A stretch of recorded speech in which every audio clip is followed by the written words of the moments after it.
Looking for me till let's go. Take me on this journey home. I don't wanna wait no more. Hey y'all, it's your girl Erica Vane back again with another amazing All-American video, and in this video I am breaking down my episode 15 predictions, honey. I'm so excited for episode 15 and 16, as y'all can probably tell by my voice, so let's get into it. Episode 14 gave us so much new information and further character development and growth, and we absolutely love to see it. If you haven't already, check out my episode 14 breakdown. I went into depth in that video and really gave a few characters their flowers, as well as talked about the one thing that was a little bit off, but for the most part it was an amazing episode, and I really dived deep into all of the things that happened into that episode. So if you haven't already, go ahead and click the link above or in the description box down below and check out my episode 14 breakdown. Also, what you need to check out is my episode 15 preview video, because I also have a little bit of tea in that video as well, and what I'm going to say in this prediction video is really going to build upon that. So I need you to have watched that, or at least go and watch it after you finish watching this, so that you got a full scope of what I think we're going to see in episode 15 on Monday. Alright y'all, the thing I'm most excited I think to see in episode 15 is the frolicking that is going to ensue. Grace and Laura get together because Laura needs help figuring out what she's going to do next in her career. She has decided to step away, resign from being DA, but she still wants to use her license. She still wants to fight for change and fight against injustice and fight against the corrupt justice system and how things have been working. And she doesn't even know where to begin. And I am so proud of her for even thinking of Grace, but of course Grace is the perfect person to reach out to, as she did, you know, when we saw Olivia, the fallout from Olivia releasing the body cam footage. She reached out, or she didn't reach out, she actually ran into Grace and decided to be vulnerable with Grace in that moment and talk to her about what was going on. And I think she got better insight into Grace as a person, what she stands for, and really just got to, she knew that Grace was dope AF to begin with, but I think that conversation really helped solidify that for her.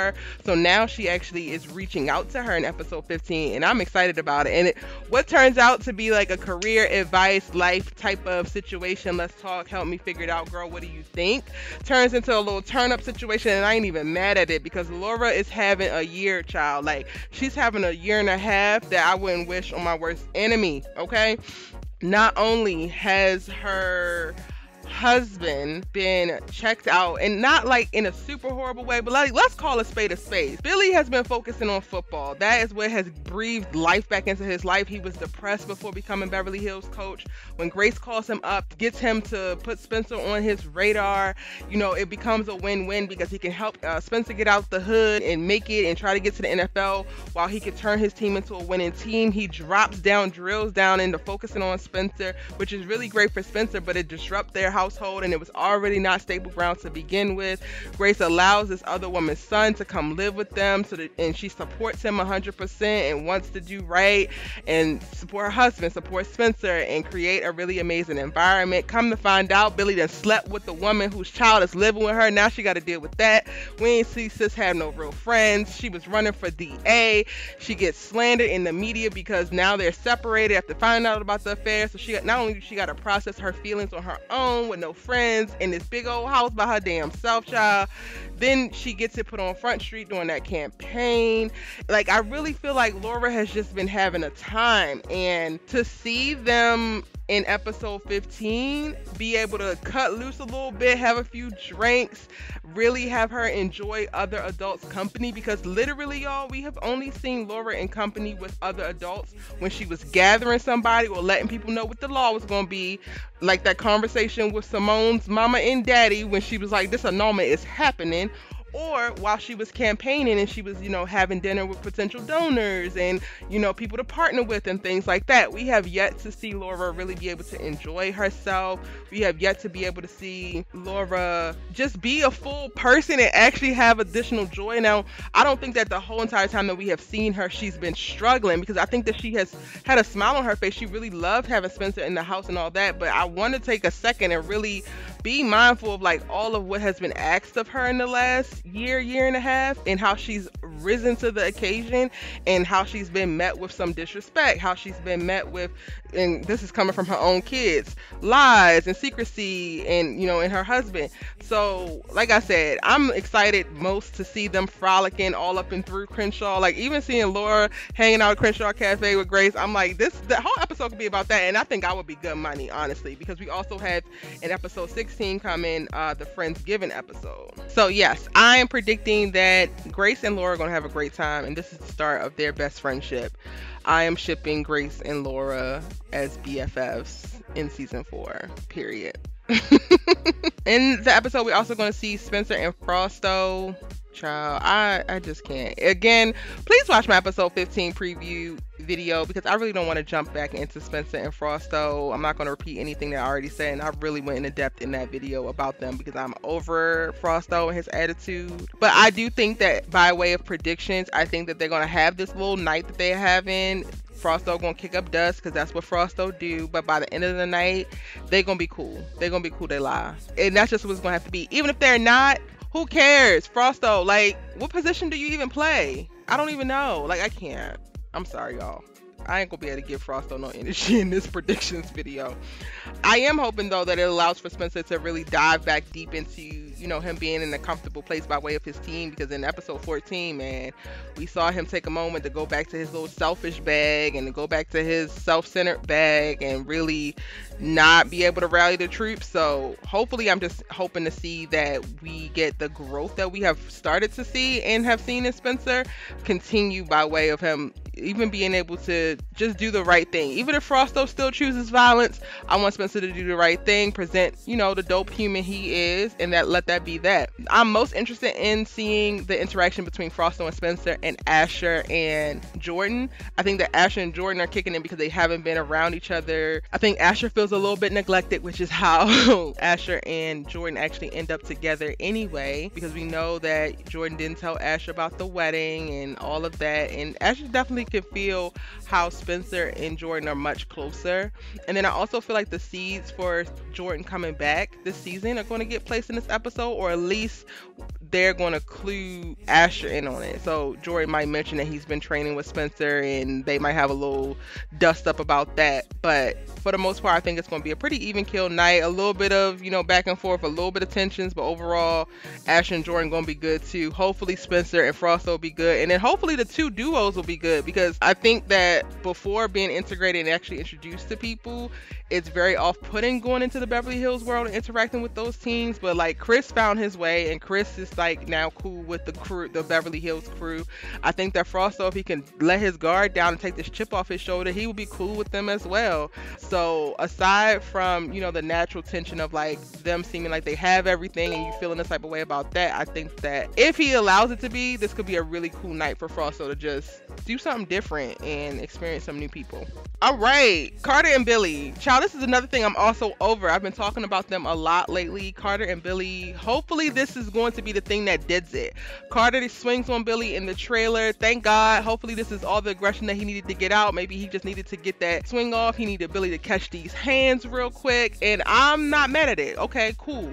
You got him back. Now let it go so that you can get your woman and you could be a great man to this phenomenal woman, and y'all could go on double dates and frolic. Like, these adults need to be living their adult life and processing better. That's probably also why they having so many problems. They don't have no damn friends. They don't go on no damn date. They just literally live in this drama bubble with these kids that's running amok. Like, if you have a little bit of joy, if you can, gather your life together, maybe you can better help gather these kids' life, because the only person who seems to have any type of control or any type of influence is Grace. And for the most part, Grace is cool. Grace then graduated from college. Grace isn't struggling as much financially anymore. She's over here flourishing, and I need the rest of y'all to get on the same page, okay? I just went on another rant. I'm sorry, y'all. These parents are stressing me out this season, and it's low-key been building from the beginning. I really want to see these parents, like, just have a little bit more balance, too. We talk about Olivia and Spencer and Layla and all these kids, like, finding the balance and learning to discern certain things and mental health and this and that. And at the end of the day, these damn parents got the exact same problem, so no wonder. Aside from Grace, no wonder this is what their kids are struggling with. I can't. I'm excited to see this little fight with Carter and Billy, and I'm excited for them to put the beef to rest. I'm excited for Carter to finally be able to just move the hell on. We get it. We're sorry. Billy's sorry. Let's move forward. And then also in this episode, we're going to see Patience and Coop, and I think that we're just going to see them get back together, be all lovey-dovey. Patience is going to catch Coop up about, you know, tour, if any little shady business happened with little Jules and Layla little daddy, you know, Layla fake daddy or whatever. We're going to get that, but then also we're going to get Patience gathering. I'm excited because we have needed Patience's voice in Coop's ear because she's been running amok. Patience, I think, is going to gather Coop and like, look, all right, let this whole Spence stuff go. It's time, which is going to be a perfect segue into episode 16, which is the Friendsgiving episode, which is also something that's pushed by Patience because she's tired of all of the beefs. She's tired of everybody being so separate. So I definitely think that we're going to get the little preview to that in this episode where we're going to see Patience having a conversation with Coop, telling her to get it together. Coop has seemed very much so down a lot and not herself. So I hope she's also registering that this has affected her mental health and her choosing to do things like drop out of school and drop her best friend and isolate herself and all this kind of stuff. So hopefully Patience is able to tie all that together, put it in a bow and be like, see, this is your problem. This is how we fix it. Now let's move forward and be happy. That's what I'm predicting. Well, I'm hoping for y'all because honestly, with Tamia Cooper, we have no idea. But I decided last episode I was going to let Tamia Cooper live a little bit. So now I'm going to go back to calling her Coop and I'm going to give her a chance. But if she continues to choose violence, I'm back on her head. Just know it. Okay. And before I wrap this video up, I want to take a second to tell y'all to make sure that you stop by ericavane.com/shop and shop the Erica Vane TV merch. We still have the All American inspired merch on sale. You should really check it out. We have a bunch of fun new pieces coming to the shop very, very soon. Be sure to go down to the link in the description box and get on the email list, or go to the site and get on the email list because we are doing weekly sales and they will be announced via email, not necessarily in my video, so that you can get in on those discounts and you are aware of any of the new arrivals as they come in. Also, you can, as of today, sign up and join the Erica Vane TV membership. I'm so very excited about that, y'all. We are building out within our platform a members section, a members only section, where you will have exclusive videos. You will have longer form videos, really, really detailed videos. I'm going to be creating additional content that's going to be for the members only. And with your membership, you can also, there's different tiers, so be sure to go to the link in the description box or press the join so that you can learn about all of the membership options that's open. There's 4 options, but with all of the membership options, you get custom emojis, you get custom badges, so people are going to know that you're a member of the channel, as well as you're going to have additional features enabled when you're interacting with my videos, when you're in the comment section, and when you are joining the conversations. Some of the perks, like I said, are going to be custom videos, members only videos, as well as additional live streams and private rewatches with me and more. So again, be sure to check that out. And if you are able, go ahead and join the memberships. Now, me rolling out memberships does not mean that I'm going to change this channel a lot. If you cannot sign up for a membership, that is perfectly fine. I am still going to be bringing you amazing content. So make sure that you're subscribed to the channel at the very least. Subscribe is free 99, honey. So make sure that you hit that subscribe button. Be sure to like the video because I know you liked it. And now it is your turn. Jump down into the comment section down below and let me know what are your predictions for episode 15. I would love to continue the conversation with you. If you missed any of my All American videos, I got over 150 of them, yo. So here's the playlist, the All About All American playlist. Get into it. Go ahead and catch up on whatever you missed. And if you're looking for something new to watch, go ahead and check out one of these 2 videos right here. I'll see you in my next one. It's your girl Erica Vane. Bye.